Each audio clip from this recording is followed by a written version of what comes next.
Hi everyone, hello. कैसे हैं आप सब? होपफुली बहुत अच्छे होंगे। आ जाइए फ्रेंड्स, आपका टाइम हो चुका है, बज रहे हैं रात के 9 और यहाँ पर हम कर रहे हैं अपनी मैथ की क्लास को, जो कि राजन सीरीज चल रही है। और आपकी ये लास्ट सीरीज है जो मुझे करवानी है। बाकी 7 के 7 सब्जेक्ट मैंने करवा दिया। पवन से भी करवाया, राजन से भी करवाया। जितने इंपॉर्टेंट क्वेश्चन उसमें जो भी थे, जो भी चीज़ें थी आपके सीरीज में दी गई थी, वो मैंने पूरी कवर अप आपको करवा दी है। ठीक है, अब आप लोग को जुट के रिवीजन करना है, देखना है, समझने का प्रयास करना है। चीज़ें आपके लिए हेल्पफुल है। कोर्स बहुत इजी है, लेकिन अगर आप डेली मेहनत करेंगे तब आप अच्छे से कर ले जाएंगे। कोई बैक नहीं लगी, कुछ नहीं होगा अच्छे से। ठीक है, चलो शुरुआत करते हैं आज की इस क्लास की। आप जुड़े शालिनी के साथ, मैं हूँ शालिनी, आप सभी का स्वागत करती हूँ यहाँ पर। कोई प्रॉब्लम होती है तो आप मुझे कमेंट बॉक्स में बताइए। आपकी आज 3-4 क्लासेस हो गई, दोनों चैनल पर हुई, यहाँ पर भी हुई, वहाँ पर भी हुई, तो आपको कई सारी चीज़ें मैंने अपडेट करके बताई। अब शुरुआत करेंगे अपनी क्लास को। फटाफट चलेंगे अपने टॉपिक पे जहाँ पर हमें क्वेश्चन को करना है। कल लास्ट हमने 70 के आसपास में क्वेश्चंस किया था, ये मैंने आपको करवा दिया था। हाँ, ये सारे मैंने आपको करवा दिए थे। ये मैंने आपको परसेंट वाला भी बताया था, ये सब भी मैंने आपको करवा दिया था। ये वाला भी हो गया था, लास्ट 90 का मैंने आपको करवाया था ना, ये सब वाला 91 वगैरह करवा दिया था। हाँ, करवा दिया था ये सारा मैंने आपको। ये देखना था 93 में आपको क्या है, देखते हैं। पहला क्वेश्चन आपका यहाँ पर दिया गया है, 3 समान भुजाओं वाले त्रिभुज को क्या कहते हैं? ऐसा त्रिभुज जिनकी भुजाएं तीनों समान है। आप जानते हैं कि त्रिभुज में 3 भुजाएं होती, 3 साइड्स होती है, और 3 साइड इसमें इक्वल होती है तो क्या कहते हैं? विषमबाहु त्रिभुज कहते हैं, समबाहु त्रिभुज कहते हैं, समद्विबाहु कहते हैं। इनमें से कोई नहीं। तो जरा बताइए कि राइट आंसर क्या होगा। 93 में कौन सा ऑप्शन आपका सही होगा? 3 समान भुजाओं वाले त्रिभुज को क्या कहा जाता है? तो मालूम है हमको कि ऐसा ट्रायंगल जिसको तीनों भुजाएं आपस में एक दूसरे के बराबर होती हैं, वो यहाँ पर आपका समबाहु त्रिभुज होता है। सी ऑप्शन जो है वो करेक्ट है।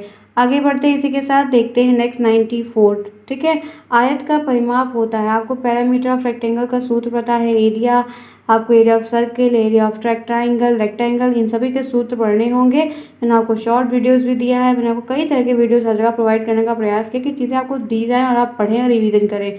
तो बताइए क्या होगा? 2 into L plus B, 4 into एक भुजा की लंबाई, 3 इंटू एक भुजा की लंबाई, इनमें से कोई नहीं। आयत के परिमाप का सूत्र क्या होता है? तो बहुत अच्छा क्वेश्चन है। फिलहाल इतना ईजी तो नहीं आएगा देखने को, और यहाँ पर लेकिन जो आपका ऑप्शन है वो A option, 2 into L plus B आपका ये सूत्र होता है। आगे बढ़ते हैं, वर्ग की भुजा होगी। वर्ग की भुजा क्या होगी? परिमिति बटा 4 3 होगी, परिमिति बटा 4 होगी, 2 इंटू परिमिति होगी और 4 इंटू परिमिति होगी। 95 का कौन सा ऑप्शन सही होगा? आंसर बताइए। वर्ग की भुजा क्या होगी? 95। Come on to it fast, रुकिएगा नहीं, करना है, अच्छे से कर ले जाएंगे। और ये एक थ्योरेटिकल सेक्शन का क्वेश्चन है फिलहाल के लिए, तो यहाँ पर आपको मालूम होना चाहिए कि आपका बी ऑप्शन जो है करेक्ट होगा। बी जिन्होंने बताया उनका करेक्ट है। नेक्स्ट आइए 96। 1275 में 25 से भाग देना है तो क्या होगा? 1275 में 25 का भाग दोगे तो मान क्या आएगा? 65 आएगा, 61 आएगा, 41 आएगा, 51। मैं भाग नहीं दे रही हूँ, ठीक है फ्रेंड्स। ऐसे भाग देना बहुत आसान है। अब ये आप खुद करने का प्रयास करिए। अब जो जोड़ घटाना, भाग गुणा, ये सब आना चाहिए। इतना बेसिक चीज़ें आपको आनी चाहिए। ठीक है, तो यहाँ पर 96 का आपका राइट ऑप्शन डी होगा। 51 इसका राइट आंसर आएगा। ठीक है, भाग करके आराम से देखिए, आ जाएगा। नेक्स्ट आइए 97 है कि 3/5 प्लस, ये फ्रैक्शन का सवाल है, 3/5 प्लस -2 - 5 है। इसका मान क्या होगा? 1/5 होगा, 1/5 होगा, 1 होगा, 0 होगा। हम जानते हैं कि जब कभी भी हमको भिन्न के सवाल दें, ठीक है, क्या करें? भिन्न के सवाल दें। तो भिन्न के सवाल में क्या होता है कि जब हम हर को सबसे पहले देखते हैं, हर अगर सेम है तो करना आसान है, हर अगर नहीं सेम है तो थोड़ा सा हमको तिकड़म लगाना होता है। तो जब यहाँ पे हर सेम है और यहाँ पर प्लस माइनस माइनस है, इसका मतलब माइनस होगा, तो 3 में से एक माइनस, 2 माइनस करोगे तो 1 आएगा। ठीक है, तो यहाँ पर राइट आंसर 1/5 बचेगा। ए ऑप्शन जिन लोगों ने बताया है उनका ये ऑप्शन क्लियर है। यहाँ तक क्लियर? आगे बढ़ेंगे, आगे चलते हैं। नेक्स्ट, असमान भुजाओं वाले त्रिभुज को क्या कहते हैं? ऐसे त्रिभुज, ऐसे ट्राइंगल जिनकी जो साइड्स हैं वो इक्वल नहीं है, not equal to each other, तो वो क्या है? पहला ऑप्शन समबाहु त्रिभुज, समकोण त्रिभुज, विषमबाहु त्रिभुज, अधिक कोण त्रिभुज। तो 98 का एक ही ऑप्शन आपका यहाँ पर सही है कि असमान भुजाओं वाले जो त्रिभुज होते हैं उनको हम क्या कहते हैं?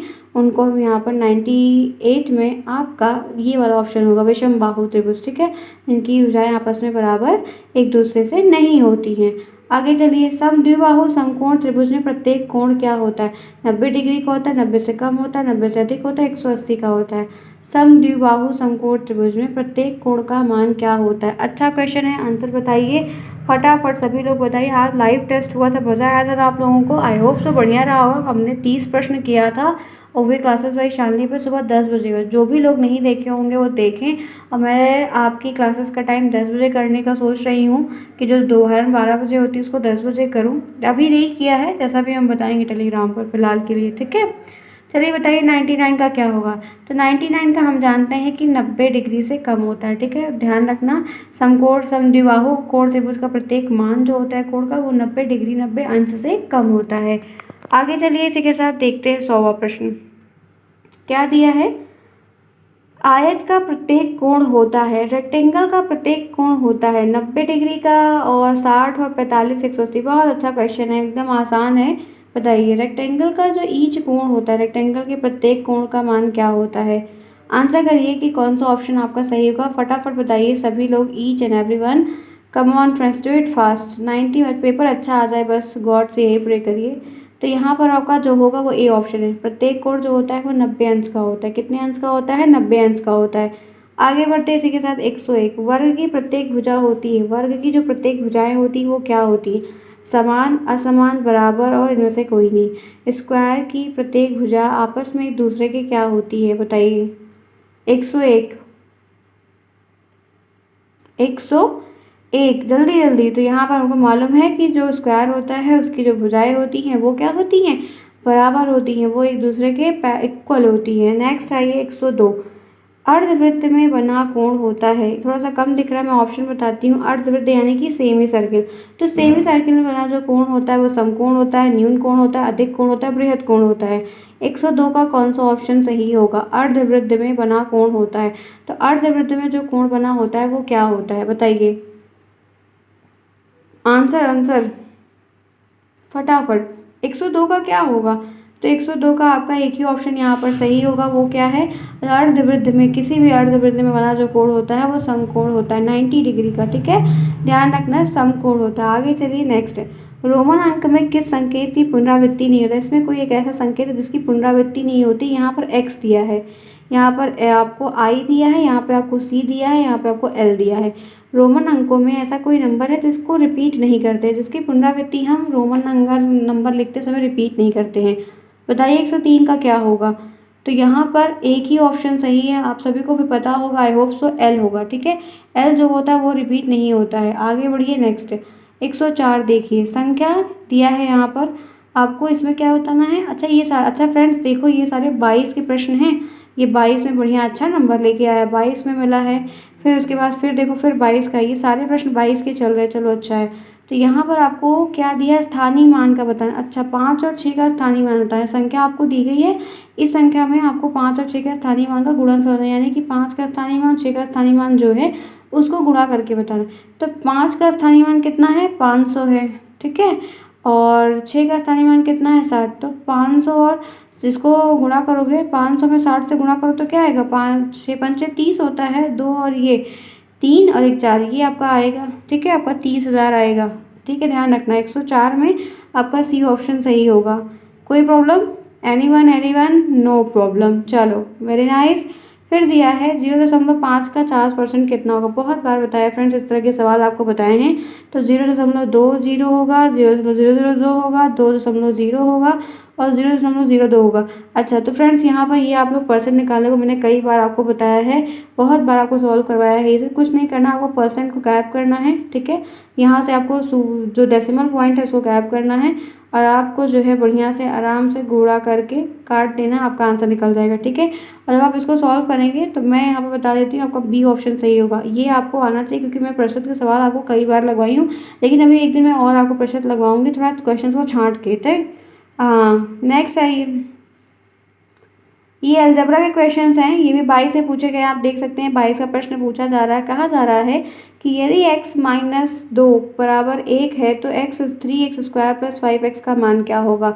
अच्छा क्वेश्चन है, बढ़िया है, 22 में पूछा गया। ये सब एक एक नंबर के प्रश्न बढ़िया हैं ना, पता नहीं कैसे इतना बढ़िया पेपर होने के बावजूद बच्चों की बैक लग गई। जो भी रहा होगा देखिए आप लोग का बढ़िया है, ये ज़्यादा अच्छा रहेगा फिलहाल के लिए। तो यहाँ पर जो आपका राइट आंसर होगा ना वो यहाँ पर क्या है, अच्छा चलिए लगाइए। अब कैसे लगाएंगे देखिए, पहले तो x का मान निकालिए। तो x के मान के लिए आपको एक इक्वेशन दिया गया है, x-2 बराबर 1, ठीक है। फिर आपको क्या दिया है x, तो इसको कैसे कर सकते हैं, x बराबर 1+2, क्योंकि 2 माइनस में इक्वल टू हो जाएगा प्लस हो जाएगा, तो x बराबर 3। तो x का मान कितना निकल के आ गया, 3 निकल के आ गया। तो जहाँ पर x है वहाँ पर 3 रख दो। तो 3 गुणे 3, 3 का क्या है स्क्वायर है, प्लस 5 गुणे 3 हो जाएगा और प्लस 2 हो जाएगा। तो ये 3 त्रिका 9 हो जाएगा, ये 3 हो जाएगा, ठीक है। और ये आपका 5 तिया 15 हो जाएगा, ये आपका 2 हो जाएगा, 3 9 27 हो जाएगा, प्लस आपका ये 15 प्लस 2 हो जाएगा। और 27 प्लस 17 को जब ऐड करोगे तो ये 44 निकल के आएगा, यानी कि 44। तो आपके 106 का बी का जिन्होंने बताया उनका सबका करेक्ट है। तो ये हो रही है आपकी क्लास। अब फटाफट करिए आप लाइक, क्योंकि 10 मिनट हो चुके। अब आप एनर्जी अपनी बढ़ाओ, फटाफट जितना हो सके उतना शेयर करिए और फटाफट लाइक करिए ईच एंड एवरीवन। चलिए फ्रेंड्स, क्वेश्चंस हैं। अब जैसा जैसा आपकी सीरीज़ में दिया गया हम वैसा वैसा करवा रहे हैं, कोई क्वेश्चन स्किप भी नहीं किए हैं। तो लाइक तो बनता है, क्योंकि मंदिर में आना है तो घंटी ज़रूर बजाना है। पढ़िए, मेहनत करिए, देखिए अच्छे से हो जाएगा, बढ़िया होगा। विश्वास है आप लोगों पे मुझे कि आप बढ़िया अच्छा परफॉर्म करेंगे। चलिए आइए 107 पे चलते हैं। निम्नांकित में से 5 से विभाज्य होने वाली संख्या, 5 का डिविजिबिलिटी रूल मैंने आपको पढ़ाया है। ये 18 पूछा गया है, 2 यहाँ पर 2543 दिया है, 5551, 5678 और 3300, 3775। अब इसमें कोई एक ऐसी संख्या बतानी है जो 5 से विभाज्य होगी। तो अब इसको करने का, आप तो 5 का डिविजिबिलिटी रूल आपको अगर याद है तो ठीक है, नहीं याद है तो आप सारी संख्याओं में क्या करो, जाके 5 से सभी संख्याओं में भाग करके देख लो। तो 107 में यहाँ पर आपका राइट आंसर पहला 3, 2 5 4 3, पहला वाला तो बिल्कुल नहीं होगा। उसके बाद देख लेते हैं, क्योंकि हम तो लगाए थोड़ी हैं, हम तो आपके साथ ही लगा रहे हैं हम भी। 5 6 7 8 ये भी नहीं होगा, ये कटेगा ही नहीं, 2 से वाला है। और 5 5 1 1 ये भी नहीं कटेगा, यही कटेगा। 3 7 5, ठीक है। 3 7 7 5, 3775। आपका 5 से यही डिवाइड होगा, तो आपके 107 का डी ऑप्शन जिन्होंने बताया है उनका है करेक्ट। चलते हैं आगे बढ़ते हैं इसी के साथ नेक्स्ट। अच्छा आ जाओ, फिर क्या दिया है, ये आपके गुणज से प्रश्न है। बहुत अच्छा, गुणज और अपवर्तक समापवर्तक से भी प्रश्न बनते हैं। तो 68, 102, 51 और 153 का गुणज होगा। इसमें से कोई एक संख्या ऐसी है जो इसका ये गुणज है। तो 17 का है, 27 का है, 23 का है और 13 का है, ज़रा बताइए। चलिए अब आप भी कुछ लगाइए, कुछ मेहनत आप लोग भी करिए, थोड़ा सॉल्व करने का प्रयास करिए, क्योंकि आपको ज़्यादा सीखना है, मुझे नहीं सीखना है। मैंने तो कर ही लिया है फ़िलहाल के लिए, मेरा तो हो गया है, लेकिन आप लोग करो, इसको लगाओ। कैसे लगाओगे, 68, 102, 51, 153 का गुणज कौन सा है। तो सारी संख्या तो देखिए क्या है, तो हम जानते रहे हैं कि 68 17 से कट जाएगा, 17 तक 51 ये भी कट जाएगा, 102 और 153 लगाइए फटाफट देखते हैं। मैं भी सॉल्व कर रही हूँ, क्योंकि एडवांस में टाइम जब मिलता है तो हर चीज़ एडवांस में होती है, नहीं मिलता तो तुरंत तत्काल होती है। अब आपको पढ़ना है तो आप लोग लगाइए, हम तो ये सब आकर ही ले आए हैं। चलो कर रहे हैं। 153 दिया है और ये, अच्छा तो फ्रेंड्स यहाँ पर ध्यान रहो, ये नहीं होगा, ये नहीं होगा, ये 17 वाला होगा, 17 से ये सारे कट जाएंगे, ठीक है। तो 16 में 108 में आपका ए ऑप्शन जिन लोगों ने बताया उनका सही है। आगे बढ़ते हैं, इसी के साथ चलते हैं 109 पे। 109 आपको कह रहा है कि 0 1 3 4 की संख्याएं क्या कहलाती हैं। भाज्य संख्याएं, अभाज्य संख्याएं, पूर्ण संख्याएं, अपूर्ण संख्याएं, इनमें से कोई नहीं। तो जो संख्याएं का सेट आपको दिया गया 0 का, 1 का, 3 का, 4 का, ये क्या होता है। तो 109 का जो क्वेश्चन यहाँ पर दिया गया है वो आपकी पूर्ण संख्याएं होती हैं, ठीक है। क्या है, पूर्ण संख्याएं हैं। क्लियर यहाँ तक, यहाँ तक क्लियर है फ्रेंड्स। चलिए आगे बढ़ते हैं। 110 में है, क्या दिया है, योग बताना है। अब ये दशमलव का आपको जोड़ दिया है, तो दशमलव का जोड़ घटाना भाग कर लेंगे कि नहीं कर लेंगे, आराम से सब कर लेंगे। ये सब छोटे बच्चों के सवाल है, सब नहीं लगवा रही हूँ मैं। आपको दिया है 25.12 और 7.56, 3.47। अब ये सब जोड़ लीजिएगा और इसका राइट आंसर जो भी होगा आराम से देख लीजिएगा, मुझे नहीं पता कि मैं जोड़ नहीं रही हूँ, ठीक है। अब बेसिक बच्चों वाला सवाल लगा लो। अच्छा ये भी देख लो क्या है, 432 से 7 का गुणा कर दो आराम से फ्रेंड्स। अब ये सब आता है आपको, इसमें से आपके जो भी ऑप्शन सही होंगे वो आपसे, इतना बड़ा कैलकुलेशन भी बहुत नहीं है फिलहाल के लिए। तो यहाँ पर मैं तो फिलहाल इसका बता देती हूँ, कैलकुलेटर मैंने लिया हुआ है, लेकिन सब नहीं, मैं क्या बताऊँ, ये सब खुद कर लो फ्रेंड्स। बहुत बेसिक है, इसमें कुछ करने इतना बेसिक नहीं आएगा। आया है, नहीं आया ना, तो देख लो इतना बेसिक नहीं आएगा, इतना छोटा वाला सवाल नहीं आएगा। नेक्स्ट आ जाओ 112, 28 + 3 गुणे 5 को सरल करो। ये भी बहुत छोटा सा सवाल है, देख लो फिलहाल के लिए।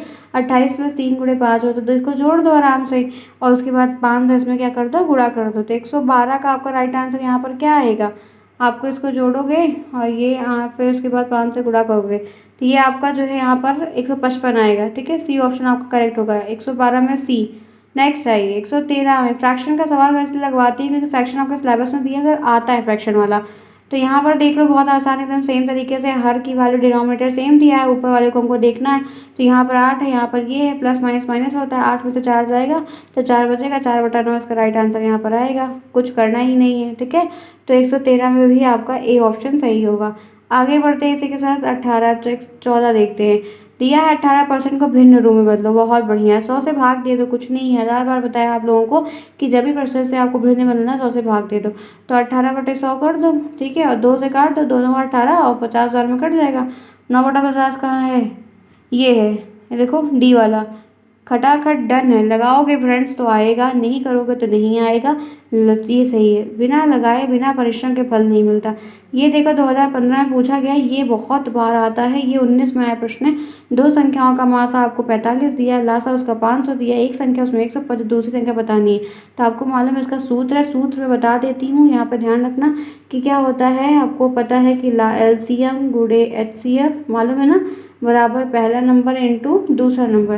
तो एलसीएम कितना है 45, 45 गुणे 500 कर दो और बराबर ये 125 कर दो, और इसको यहाँ से मतलब ऐसे 125 से इसमें भाग दे दो।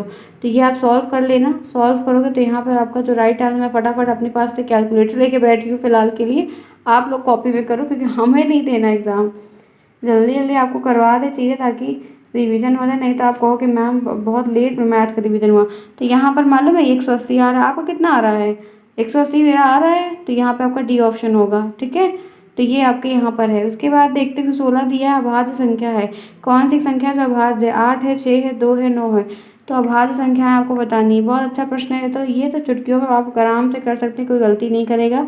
भाज्य भाज्य संख्याओं के बारे में बताना, तो ये सब ये ज़रा कमेंट बॉक्स में आज सभी लोग बताइएगा कि इसमें से 116 का क्या होगा राइट आंसर। चलिए, अब कह रहा है निम्नलिखित में से 3 9 का अपवर्तक है। ये आपके 19 में पूछा गया प्रश्न है कि निम्नलिखित में से 9 का अपवर्तक है। 9 का अपवर्तक कौन है, 1 9 11 13 है, 3 6 9 12 है, 9 18 27 36 है। आपका बी ऑप्शन सही है, ध्यान रखना, भूलना नहीं। नेक्स्ट चलिए, 30 और 40 के बीच की अभाज्य संख्याएं क्या होती है, 30 और 40 के बीच की अभाज्य संख्याएं क्या होती हैं। अब आपको 118 प्रश्न बताना है, क्योंकि मैंने भी कल की क्लास में आपको भाज्य संख्याओं का जो बीच का होता है वो मैंने खुद करवा के बताया था। तो अब ये आप जो है मुझे बताएंगे, ठीक है, अब आप मुझे करके बताएंगे, ध्यान रखिए। अब आपको लगाना है, मैं बाकी क्वेश्चन आज 118 तक करवाती, 119 से फिर मैं कल करवाऊँगी। और कल जहाँ तक है आपकी ये लास्ट क्लास रहेगी, हाँ जहाँ तक कल आपकी लास्ट क्लास रहेगी, तो उसके आगे मतलब मैथ का जो अति लघुत्तरी वाला है फिर लघुत्तरी वाला है वो करवाएंगे। तो जितने ऑब्जेक्टिव हैं यहाँ तक 118 तक आज कर लेते हैं, बाकी शेष 118 से लेके जो आगे के रहेंगे वो कल की क्लास में पूरा कवरअप कर लेंगे, तो चीज़ें आपकी हो जाएंगी। तो फ्रेंड्स आज आपकी बहुत सारी क्लासेस हो गई, मैंने काफ़ी वक्त निकाल के आपके लिए किया, लाइव भी मैं आज ही आपके लिए आई, थर्ड के लिए भी लाइव गई, काफ़ी कुछ मैंने आपको करवा दिया। कल मिलेंगे तो आप लोग टेलीग्राम से ज्वाइन करिए, लिंक आपको कमेंट बॉक्स में मिलेगा, ताकि आपकी कोई भी क्लास मिस आउट नहीं होगी और आप भी सारे बच्चों के साथ हर चीज़ टाइम से पहले कवर होकर पढ़ पाएंगे, कर पाएंगे। ठीक है, मिलते हैं फिर नेक्स्ट में, तब तक के लिए टेक केयर, लाइक करना बिल्कुल भी ना लें, बाय बाय।